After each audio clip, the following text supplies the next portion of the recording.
Tarata juin kalo tile saba sanba fila ani mugan ani duuru DMS-TV tiɲɛna muso aw ni ce aw ni ɲantuma a y'aw bisimila DMS-TV sanfɛ foli ani tanu b'an kanubaga n'a lamɛnbagaw bɛɛ lajɛlen Mali kɔnɔ ani Mali kɔ kan aw ka don kibaru ni o wagati selen san'an ka da se an ka bi kunnafonibaw ma ne ka olu da aw tulo kan an bɛ aw hakilina jigin k'a bɛ se k'an dɛmɛ ni kunnafoniya kan ni lacarilen ani k'aw hakilinaw di hakilina jɔyɔrɔ la wali kɔfɛ bi kunnafoniba minnu b'an bolo ne ka olu da aw tulo kan o dɔw bɛ tali kɛ Kunu tɛnɛ juin kalo tile fila sanba fila ani mugan ani duuru Bamaciwale ma olu nana lajɛ k'u bɛ attaque kɛ ne ka ɲɛsin an ka Mali finitigiw ka dagasigi yɔrɔ min yɛrɛ kɔni bɛ Tombouctou région kɔnɔna na Bamaciwale ma ninnu u nana ka ni attaque kofɔlen kɛ sɔgɔmadafɛla nɛgɛ kanɲɛ 10 wagati k'a yirala k'a fɔ ko min y'an ka Mali finitigiw olu yɛrɛ kɔni fɛnɛ ma Bamaciwale ma ninnu to yen u ye kɛlɛ kɛ Bamaciwale ma ninnu fɛ wale min kɛra sababu ye ne ka Bamaciwale maa caman bɔnɛ ani na u ka kɛlɛkɛminɛnw fo ka taa se logistique ma an ka Mali finitigiw sera ka o fɛnɛ minɛ Bamaciwale maaw la ni attaque kofɔlen senfɛ Kari tɛmɛnen juin kalo tile fɔlɔ sanba fila ani mugan ani duuru an ka Mali état-major général des armées ale bɛ communiqué kɛ nin karidon kofɔlen kelen yɛrɛ kɔnɔna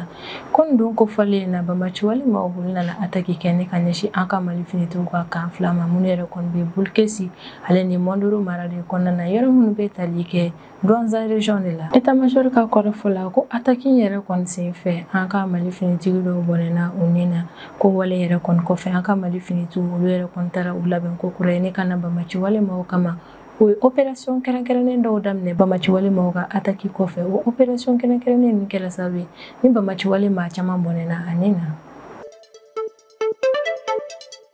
mai kalo tile mugan ani duuru tɛmɛnen sanba fila ani mugan ani duuru Sikaso poste agent olu kɔni ye bolimafɛn dɔ lajɔ min kɔnɔna na charbon bɔrɔ caman yɛrɛ de kɔni kun bɛ a yirala k'a fɔ ko ni charbon bɔrɔ in yɛrɛ kɔni cɛla dɔɔni maaw olu taara bɔ a kalama k'a fɔ ko min ye drogue n'o ye ɲɛnaminimafɛnw ko caman yɛrɛ de kɔni kun dogolen don ni charbon bɔrɔ ninnu kɔnɔna na dɔɔni maaw ka kɔrɔfɔ la ko ɲɛnaminimafɛn minnu yɛrɛ kɔni bɔra ni charbon in cɛla o ye skunk ale ni kusi yɛrɛ de kɔni ni ninnu ye ɲɛnaminimafɛn o y'a yira k'a fɔ ko ni fɛn hakɛya min yɛrɛ kɔni bɔra k'a feereli yɛrɛ kɔni kun bɛ se ka sefa wari miliyɔnba yɛrɛ de kɔni bɔ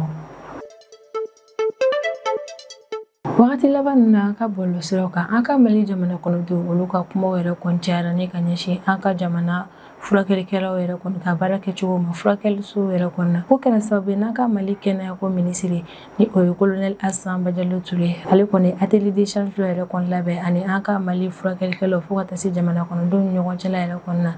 a yirala k'a fɔ ko an ka minisiri ale ye kuma minnu yɛrɛ kɔni fɔ atelier d'échange in na ko wale in fɛnɛ kɔfɛ min ye an ka jamana furakɛlikɛlaw olu ka syndicat olu fɛnɛ yɛrɛ kɔni bɛ bɔ ni ka kuma kɛ ka ɲɛsin minisiri ale ka kuma ninnu ma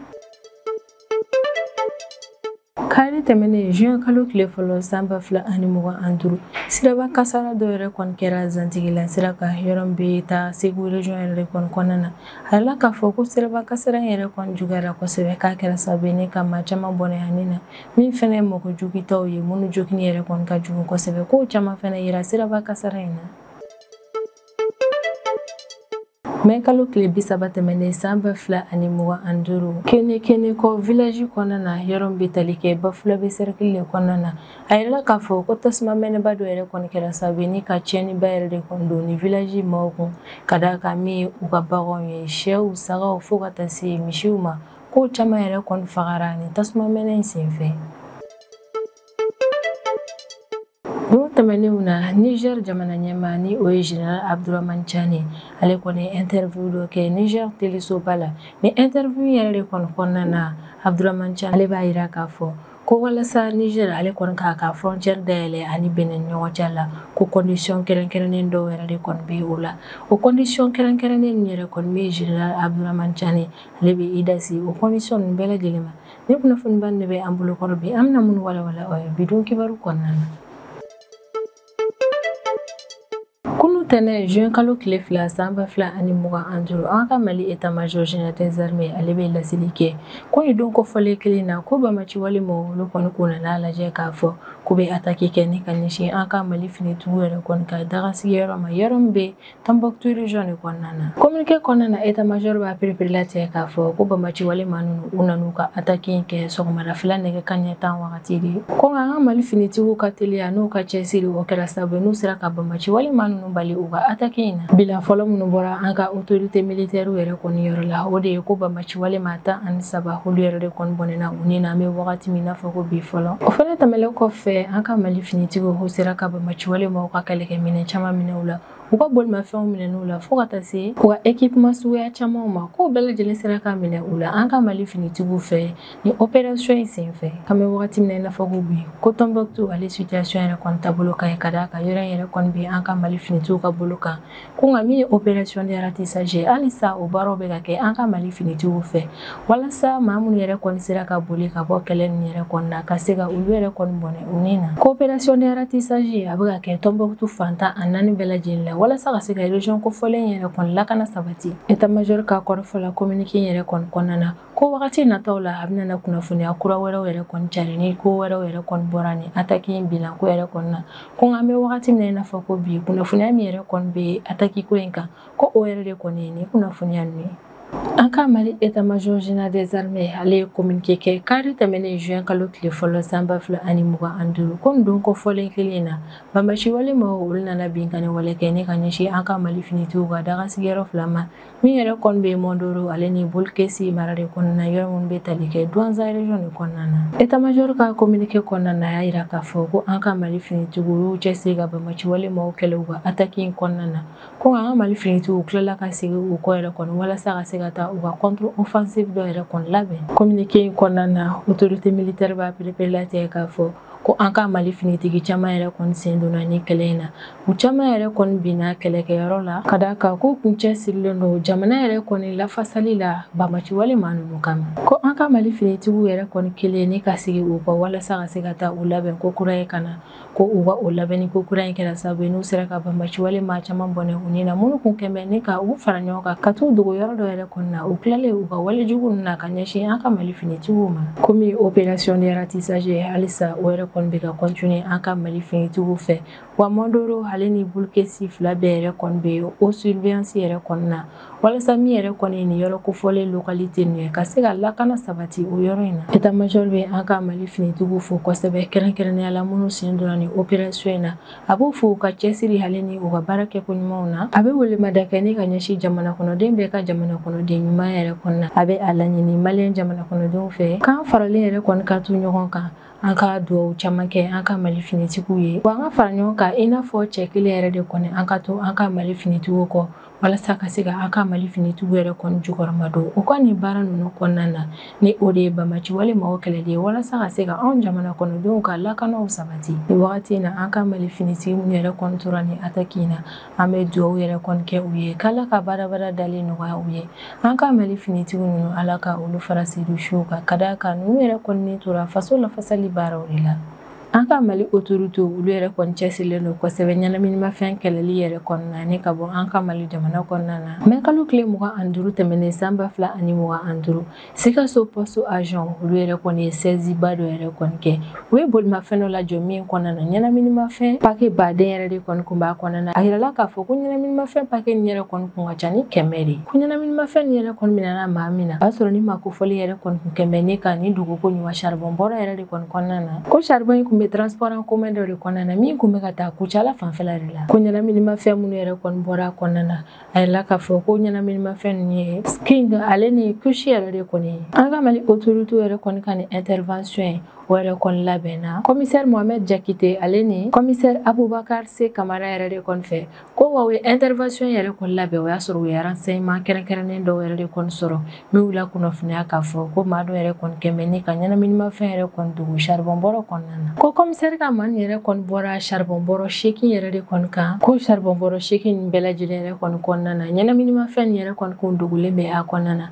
a yirala k'a fɔ ko ɲɛnaminimafɛn yɛrɛ kɔni sɔngɔ bɛ t'i jɔ fo sefa wari miliyɔn caman de la sɛgɛsɛgɛli baara fɔlɔ minnu yɛrɛ kɔni kɛra commissaire ka cɛdenw fɛ o y'a yira k'a fɔ ko ɲɛnaminimafɛn nin yɛrɛ kɔni tɛ ɲa taw ye k'a bɛna fɔ u bɔra jamana wɛrɛw de kan ko ni opération in senfɛ commissaire ka cɛ dɔ olu ye passager dɔ yɛrɛ kɔni minɛ min si bɛ san 28 de la wa ni passager yɛrɛ kɔni bɛ détention provisoire la an bɛ wagati min na i n'a fɔ ko bi commissaire m'aw bolo fɔlɔ ko commissaire bɛ ka bisigiya maa in na k'a fɔ ko cɛ in yɛrɛ kɔni ye réseau de trafic de drogue membre dɔ yɛrɛ de kɔni ye maa kofɔlen yɛrɛ kɔni bilala kiiritigilamaw ka bolo kan ko an bɛ wagati min na i n'a fɔ ko bi détention provisoire a bɛ o yɛrɛ kɔni na fɔlɔ ni yɛrɛ kɔni an ka autorité ye halisa olu bɛ sɛgɛsɛgɛli baaraw yɛrɛ kɔni na walasa n'a sɔrɔ complice dɔ yɛrɛ kɔni bɛ nin maa kofɔlen na ka se ka o complice ninnu bɛɛ lajɛlen minɛ ni opération min sen fɛ ni an ka Mali autorité olu ye sebaya sɔrɔ o yɛrɛ kɔni na b'a yira an ka Mali jamana kɔnɔdenw na k'a fɔ ko min an ka autorité mɛ olu cɛsirilen don ɲɛnaminimafɛn kɛlɛli yɛrɛ kɔnɔna ka bɔ an ka Mali jamana kɔnɔna na Sikaso commissaire ale a ka cɛdenw fo kosɛbɛ u ka cɛsiri ale ni u ka baara kɛ ko ɲuman na ni opération sen fɛ wa a bɛ jamana kɔnɔdenw yɛrɛ kɔni encourager kosɛbɛ ko n'an bisigara maa yɛrɛ kɔni ka kɛwalew yɛrɛ kɔni na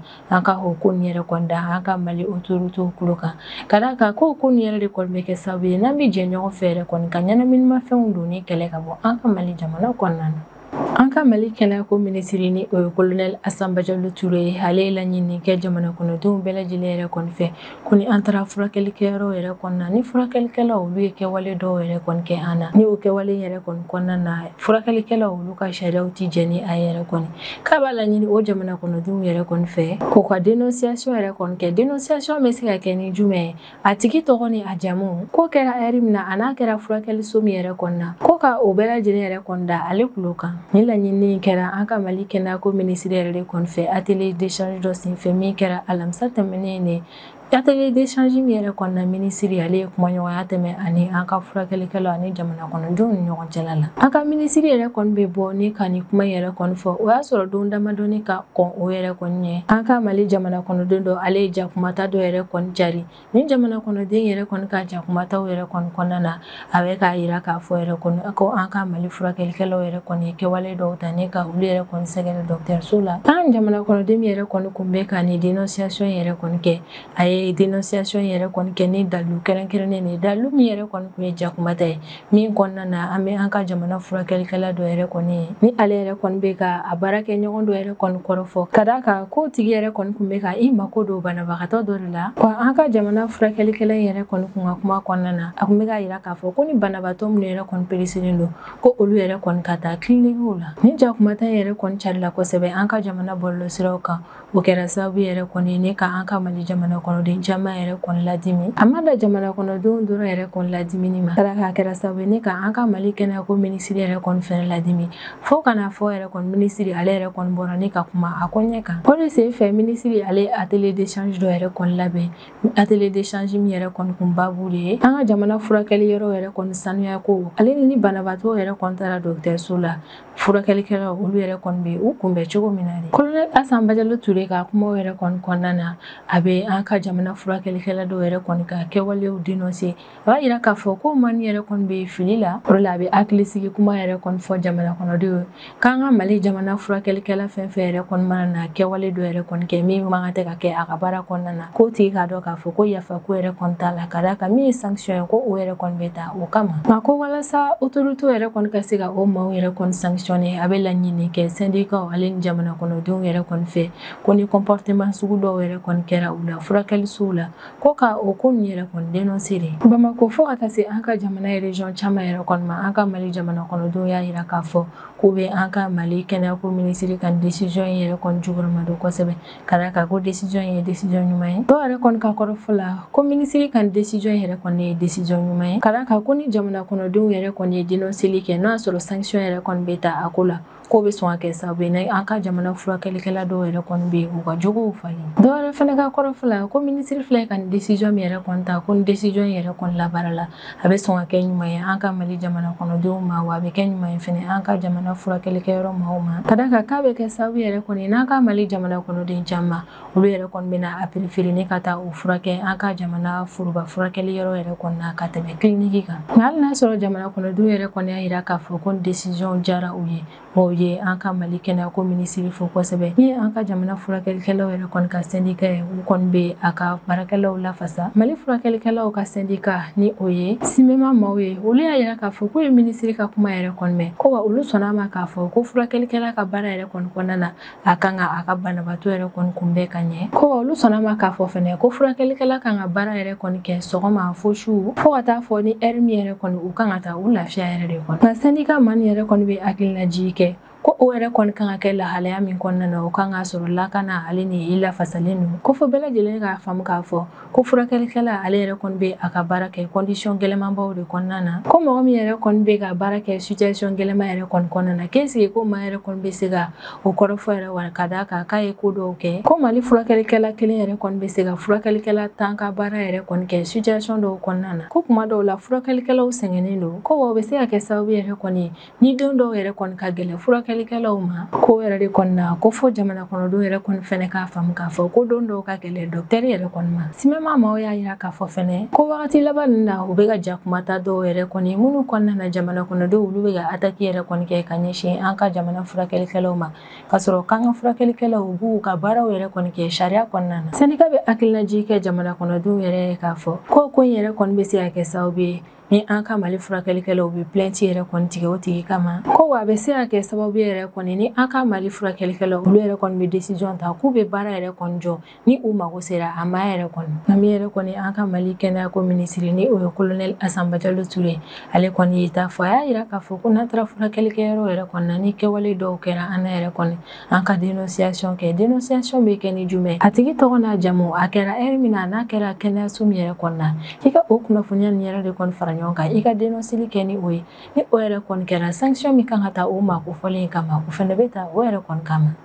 Kari tɛmɛnen juin kalo tile fɔlɔ san 2025 siraban kasara juguba dɔ yɛrɛ kɔni kɛra Segu sira kan kɛrɛnkɛrɛnnenya la Zantigila fanfɛla la wale min yɛrɛ kɔni kɛra sababu ye ni ka maa caman bɔnɛ a nin na ko siraban kasara in kɛra kari don wulafɛla nɛgɛ kaɲɛ 16 wagati kofɔlen min na ni kari fila yɛrɛ kɔni nana kari ɲɔgɔn na ko siraban kasara in yɛrɛ kɔni kɛra sababu ye ni ka tiɲɛni ale ni maa caman bɔnɛ a nin na fɛnɛ bila fɔlɔ min yɛrɛ kɔni bɔra autoritéw fɛ o kɔni y'a yira k'a fɔ ko maa caman yɛrɛ kɔni bɔnɛna a nin na ni siraban kasara in fɛ ko wa maa minnu yɛrɛ kɔni joginna jogintaw ka ca wa jogintogo ninnu yɛrɛ kɔni ka jugu kosɛbɛ ko siraban kasara in yɛrɛ kɔni kɛlen sekuru ni o ye Kulikoro protection civile ale ni CSCOM yɛrɛ kɔni bɛ Zantigi la o maa yɛrɛ kɔni u teliya joona ni ka na maa joginnen ninnu yɛrɛ kɔni ta walasa ka se ka taa u furakɛ cogo min maa yɛrɛ kɔni bɛ se ka kisi an ka Mali autorité olu yɛrɛ kɔni bɛ ka sɛgɛsɛgɛli baara kɛ walasa siraban kasara in yɛrɛ kɔni kɛra lahalaya min kɔnɔna na ka se ka o yɛrɛ kɔni dɔn nka sɛgɛsɛgɛli baara fɔlɔ min yɛrɛ kɔni bɔra dɔw ka kɔrɔfɔ la ko y'a yira k'a fɔ ko maa nin yɛrɛ kɔni kun bɛ ka boli vitesse de la témoin dɔw yɛrɛ kɔni ka kɔrɔfɔ la k'ale a bɛ se ka kɛ yɛrɛ kɔni kari sabanan dɔ fɛnɛ sen donna ni siraban kasara in fɛnɛ na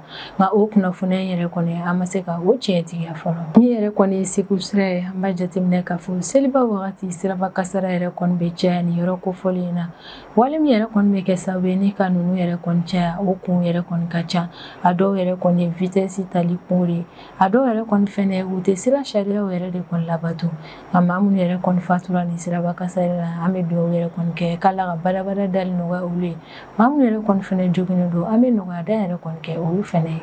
mais kalo tile 30 tɛmɛnen san 2025 tasuma jeniba dɔ yɛrɛ kɔni kɛra kene kɔ village yɛrɛ kɔni na yɔrɔ min bɛ tali kɛ bafula bɛ cercle de la source locale ka kɔrɔfɔ la ko tasuma mɛnɛ yɛrɛ kɔni daminɛna kungo yɛrɛ de kɔni kɔnɔna na nka tasuma in ale yɛrɛ kɔni bɛ mɛnɛ wagati min o y'a sɔrɔ fiɲɛba yɛrɛ de kɔni bɛ ka ci o fiɲɛba min cira o de kɛra sababu ye ne ka tasuma in ɲaga fo ka na n'a ye dugu kɔnɔna na ko tasuma jeni yɛrɛ kɔni kɛra sababu ye ni ka tiɲɛniba yɛrɛ de kɔni don ni village sigibaa maa ninnu kun denbaya caman bɛ yen olu bololafɛnw bɛɛ lajɛlen jenina tasuma in fɛ kow fɛnɛ tɛmɛlen kɔfɛ min ye baganw ye o dɔw ye sagaw misiw fo ka taa se sɛw ma k'olu caman yɛrɛ kɔni fagara ni tasuma jeni fɛnɛ sen fɛ ko nka alhamdulilayi maa si yɛrɛ kɔni ma bɔnɛ a nin na ka o sababu yɛrɛ kɔni kɛ tasuma mɛnɛ ye nka ko minɛn minnu yɛrɛ kɔni tiɲɛna tiɲɛni ta yɛrɛ kɔni cayara kosɛbɛ ka da ka du dɔw yɛrɛ kɔni bɛ yen olu bololafɛnw bɛɛ lajɛlen taara ni tasuma in fɛ o ko hukumu yɛrɛ de kɔni ka autorité ma u bɛ laɲini kɛ population ma yɛrɛ kɔni fɛ k'an ka hakili to an yɛrɛ la an ka to ka jateminɛ yɛrɛ kɔni kɛ ka da kan min yɛrɛ kɔni ye samiya ye ko o yɛrɛ kɔni bɛ ka se sisan an bɛ tɛmɛ n'an ka jamana kɔfɛ kibaruyaw ye o kɔnɔna na an bɛ taa Niger jamana kɔnɔna na do tɛmɛnenw na Niger jamana ɲɛmaa ni o ye Général Abdramane Tchani ale kɔni interview dɔ yɛrɛ kɔni kɛ Niger telesoba la ni interview kofɔlen na Niger président ale kɔni b'a yira k'a fɔ ko min yɛrɛ kɔni Niger ka frontière datuguli yɛrɛ kɔni Benin na k'alisa Niger ale ka frontière datuguli min na to Benin na Général Abdramane Tchani yɛrɛ kɔni ka kɔrɔfɔ la ko Niger ka frontière datugulen bɛ to Benin yɛrɛ kɔni na kala ka ko Niger yɛrɛ kɔni ka jate la ko Benin alisa ale bɛ ka Faransi ka finitigi dɔw yɛrɛ kɔni kunbɛn a ka jamana kɔnɔna na Général Abdramane Tchani yɛrɛ kɔni ka kɔrɔfɔ la ko Niger ale yɛrɛ kɔni ka frontière datugulen bɛ to Benin na kada ka ko Niger ma yɛrɛ kɔni ka jate la k'alisa Benin ale yɛrɛ kɔni bɛ ka Faransi ka finitigi dɔw yɛrɛ kɔni bisimila a ka jamana kɔnɔna na ko wa Benin bɛ ka Faransi ka finitigi minnu bisimila a ka jamana kɔnɔna na ko o finitigi ni yɛrɛ kɔni ka laɲini de ye ka na ni basigibaliya ye Niger jamana kɔnɔna na Général Abdramane Tchani ka kɔrɔfɔ yɛrɛ kɔnɔna ko kabini ale yɛrɛ kɔni y'a fɔ ko Benin jamana kɔnɔna na ko Faransi ka finitigi dɔw yɛrɛ kɔni bɛ yen nɔ ko kabini ale o kuma fɔ ka na se bi ma ko Benin tile kelen yɛrɛ kɔni ma sɔn a ma k'a fɔ ko tiɲɛ yɛrɛ kɔni na ko Faransi ale ka finitigiw yɛrɛ kɔni bɛ Benin jamana kɔnɔna na ko yɛrɛ de kɔni sababuya la Niger ale ka frontière datugulen bɛ to Benin la fo ka taa fɔ ni Benin nana faamuya wagati min ko Niger ale bɛ kɛlɛ min na ko kɛlɛ in tɛ ka kɛ Benin contre la ko fo Benin k'a faamu k'a fɔ ko Niger ale bɛ ka kɛlɛ min kɛ kɛlɛ in yɛrɛ kɔni bɛ ka kɛ ni ka ɲɛsin Faransi ka turupuw de ma kɛrɛnkɛrɛnnenya la minnu bɛ fɛ ka na ni basigibaliya ye Niger jamana kɔnɔna na ko wa Faransi ka nin turupu ninnu yɛrɛ kɔni bɛ Niger jamana de kɔnɔna na wa wagati bɛɛ la u bɛ se ka tiɲɛni yɛrɛ kɔni don Niger kunna o yɛrɛ de kɔnɔ olu ka frontière datugulen bɛ to Benin na fo ka taa fɔ ni Benin y'a faamuya kuma min nka Niger président bɛ sinsin a kan ko olu yɛrɛ kɔni ni Benin tɛ kɛlɛ la ko wa foyi tɛ olu kɔnɔ ni ka ɲɛsin Benin ma hakilina jiginna san 2024 utu kalo wagati yɛrɛ kɔni Général Abdramane Tchani ale ka kuma dɔw yɛrɛ kɔni kɔnɔna na dɔw kun y'a bisiya k'a fɔ k'a bɛ sɔn ka Niger yɛrɛ kɔni frontière dayɛlɛ Benin na nka sibiri tɛmɛnen mai kalo tile 31 san 2025 Général Abdramane Tchani ale ye interview min yɛrɛ kɔni kɛ Niger ka telesoba in yɛrɛ kɔni na o kɛra sababu ye ni o espoir min kun bɛ bɛɛ lajɛlen kɔnɔ k'a fɔ ko Niger ale bɛ sɔn k'i ka frontière dayɛlɛ Benin na a kɛra sababu ye ni ka o espoir in bɛɛ lajɛlen latunu ka d'a kan Abdramane Tchani ale kɔni y'a yira k'a fɔ ko ni Niger yɛrɛ kɔni ye k'a ka frontière yɛrɛ kɔni dayɛlɛ Benin la fo n'a y'a sɔrɔ Benin ale kɔni ye Faransi ka turupu ninnu gɛnni ka bɔ a ka jamana kɔnɔna na Général Abdramane Tchani ka kɔrɔfɔ la ko Benin ka lasigiden min kun taara Niger jamana kɔnɔna na wagati tɛmɛnenw na k'o tilala ka wele Benin autorité maaw fɛ ko lasigiden yɛrɛ kɔni kun selen Niger jamana kɔnɔna na a kun wulila ni ka i senfa ka taa se Gaya ma o yɛrɛ kɔni ma ni yɔrɔ kofɔlen na a kun ye welemada kɛ ni ka ɲɛsin Niger ale ni Benin jamana kɔnɔdenw ma k'u bɛɛ lajɛlen yɛrɛ kɔni ka yafa ɲɔgɔn ma ko depuis o yɛrɛ kɔni kɛra Benin ka lasigiden ale yɛrɛ kɔni welila Benin autorité maaw fɛ ko wa a ma segin bilen ni ka taa Niger jamana kɔnɔna na ni wagati in na an b'aw la kunnafoniya k'a fɔ k'a kun bɛ maa minnu yɛrɛ kɔni kunna k'a fɔ ko Niger ale bɛna na i ka frontière yɛrɛ kɔni dayɛlɛ Benin na ko bɛɛ lajɛlen k'a dɔn k'a fɔ ko ko in yɛrɛ kɔni tɛ sisan ko kana ka Général Abdramane Tchani ale yɛrɛ kɔni bɛ ka a ka condition min yɛrɛ kɔni fɔ min yɛrɛ kɔni ye Benin kabini wagati jan a bɛ ka yira k'a fɔ ko Faransi ka finitigi foyi yɛrɛ kɔni tɛ ale ka jamana kɔnɔna na nka min yɛrɛ kɔni ye Général Abdramane Tchani halisa ale bɛ ka sinsin nin ko in yɛrɛ kɔni na o yɛrɛ de kɔni bɛ kɛ sababu ye ni maaw b'a bila u kunna k'a fɔ ko nin ko in yɛrɛ kɔni bantɔ tɛ sa ka d'a kan maa fila si tɛ ka sɔn si ta maa yɛrɛ kɔnɔ ni ne bɛ dan sigi an ka bidon kibaru la an b'an kanubaga n'a lamɛnbagaw bɛɛ lajɛlen fo Mali kɔnɔ ani Mali kɔ kan an bɛ aw hakilina jigin k'aw bɛ se k'an dɛmɛ ni kunnafoniya ni kanni n'a carili ye ani k'aw hakilinaw di hakilina jɔyɔrɔ la wale kɔfɛ an b'a fɔ yan nɔ ko aw kan bɛn a ɲɔgɔnna wɛrɛ ma